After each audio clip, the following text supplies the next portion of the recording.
As videos of robot flips, kung fu moves and marathons go viral across social media, American and Chinese companies are locked in a high-stakes race to deploy humanoid robots as workers in factories, care homes and the elderly. Some hope to start mass production as early as this year, but escalating trade tensions could derail the effort.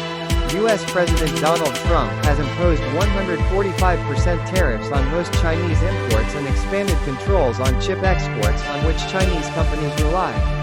Many experts say the geopolitical rift will threaten global supply chains. Americans lead in AI-powered software, while China has an edge in hardware and low-cost manufacturing. It's too early to predict who will win, but expanding control over chips could help U.S. companies make early breakthroughs in the development of AI-powered humanoid robots. Countries or companies with strong AI ecosystems and semiconductor capabilities are actually in a better position. U.S. companies are currently leading in platform models and hardware design. Yoonju Lee, an associate professor of computer science at Columbia University, told Rest of World. According to a Morgan Stanley report published in February, U.S. technology powers the brain of most robots with semiconductors and AI models, an area currently dominated by tech giants like Microsoft, Nvidia, and Google. Meanwhile, Chinese companies account for 63% of the global humanoid robot supply chain, mainly providing body components such as hardware components, actuators, sensors, and lithium-ion batteries, the Morgan Stanley report said. Chinese and American companies will be affected in different ways from a supply-demand perspective, said Wei Sun, principal analyst of AI at Counterpoint, a global technology market research firm based in China. Industrial robots are widely used in China, the third largest country globally in terms of adoption, but humanoid robots, which are designed to mimic human movements and decision-making, are much more complex. No company in the world currently sells humanoid robots at scale. The nature of the work is much more complex and requires flexibility, said Lily Li, research director of emerging technologies at global consultancy IDC in Beijing. The application of humanoid robots in factories will involve both hardware and software. We are not there yet. Humanoid robot makers in both countries want to move quickly.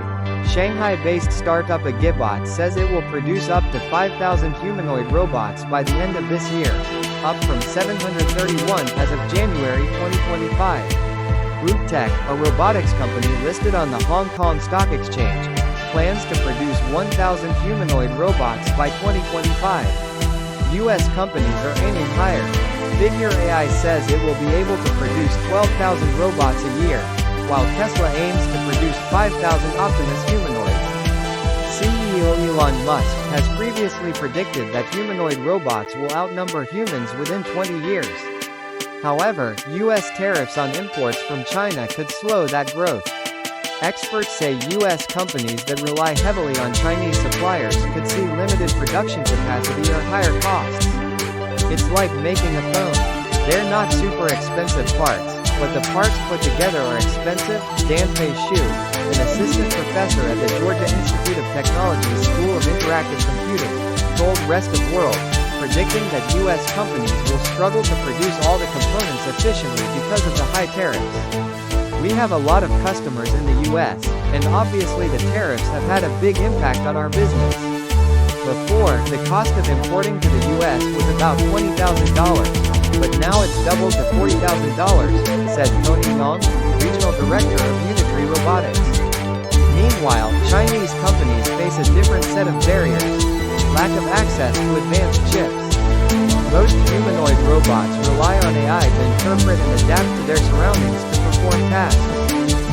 Wang Xingxing, founder of one of China's most prominent humanoid companies, Unitary, said at a conference hosted by Chinese investment platform Snowball Finance in January that the biggest potential hurdle in the industry is access to chips.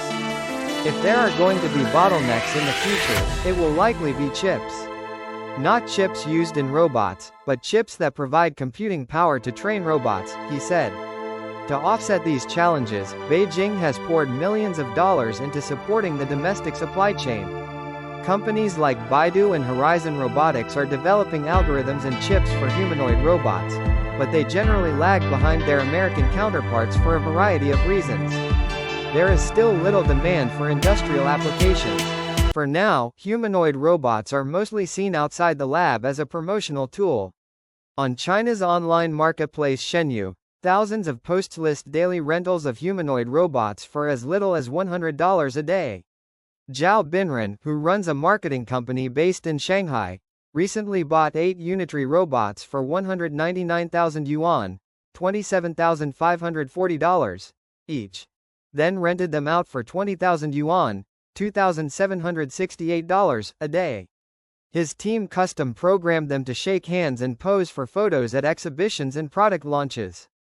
They're very popular on the internet, but no company has the capacity to mass produce them, Zhao said, adding that he has ordered 30 more from Unitree.